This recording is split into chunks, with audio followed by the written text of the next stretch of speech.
মুসা আলাইহিস সালাম আল্লাহর সাথে সরাসরি কথা বলতেন, ওয়াকাল্লামাল্লাহু মুসা তাকলিমা, সুবহানাল্লাহ পড়েন। এখন বনি ইসরাইল হচ্ছে পৃথিবীর সবচেয়ে গোয়ার জাতি। তারা বলে, মুসা তুমি যে আল্লাহর সাথে কথা বলো আমরা তো দেখি না, তুমি যে কথা বলো আমরা তো শুনি না, তো কি করতে হবে?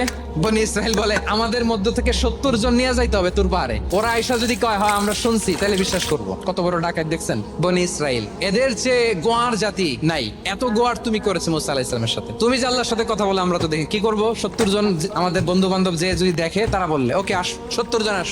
70 জন নিয়ে গেল। মুসা আলাইহিস সালাম হারুন আলাইহিস সালামকে খেলাফা দিয়ে গেলেন, আল্লাহ ওনাকে নবী বানালেন। মুসা আলাইহিস সালাম বললেন, হারুন খবরদার, বনি ইসরাইলের মধ্যে তাওহীদের বাণী প্রচার করবা, ঐক্য ধরে রাখবা, বিচ্ছিন্ন হতে দিবা না। চলে গেছে। এইদিকে বনি ইসরাইলের এক দুষ্ট লোক ছিল, নাম সামিরি। কি নাম? সামিরি।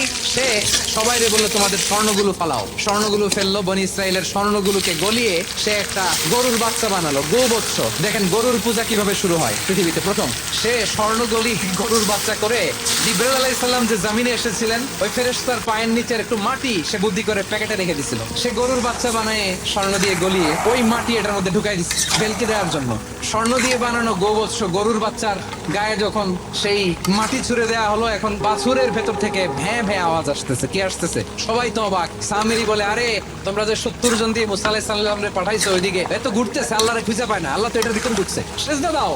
এই সেজদা দিয়ে গেল। আল্লাহর নবী হারুন আলাইহিস সালাম বললেন, খবরদার, এটা সুস্পষ্ট শিরক, আল্লাহ সব গুনাহ মাফ করে, শিরকের গুনাহ মাফ করে না, খবরদার তোমরা থামো। কে শোনে কার কথা? হারুন আলাইহিস সালাম তাদেরকে বুঝালেন, শিরক করো না, আল্লাহরে ভয় করো। শুধু এতটুকুই তিনি বুঝালেন, দাওয়াতি কাজ পালন করলেন, কিন্তু প্রতিরোধ করেন নাই, সশস্ত্র সংগ্রামে লিপ্ত হন নাই, বাধা দেন নাই, কারণ গৃহযুদ্ধ বেঁধে যেতে পারে। উনি ভাবলেন, আমি যদি আমার বাহিনী নিয়ে দাওয়াত দেওয়ার সাথে সাথে প্রতিরোধ করি, আক্রমণ করি, ওরাও আমারে আক্রমণ করবে, ব্লাডশিট হবে, রক্তপাত, এমন অবস্থা হবে বনি ইসরাইলের মধ্যে যেটা হয়তো আমার ভাই মুসাও কন্ট্রোল করতে পারবে না।